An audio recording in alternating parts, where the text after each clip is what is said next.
cambiare un partito dopo 33 anni, perché io entro in Lega, tra virgolette, da bambino, a 8 anni, quando mio padre nel 92 cominciò a portarmi in sede, a Pontida, eccetera, eccetera. 2 anni dopo diventò senatore, quindi in famiglia siamo sempre stati lì, ecco.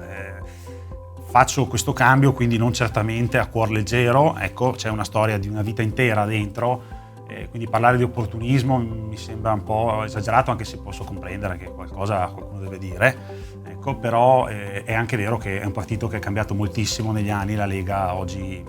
non è lo stesso partito che era qualche anno fa, senza stare qui a dilungarmi troppo nello spiegare il perché. Quindi io per tutta una serie di motivi non mi sentivo più a casa, non mi sentivo più a mio agio, anche se quelle poche parole che ho detto e che continuo a ripetere, che io ho solo da esprimere una gratitudine immensa per il movimento, perché come quando finisce un amore, un matrimonio, non bisogna parlare male dell'ex coniuge, no?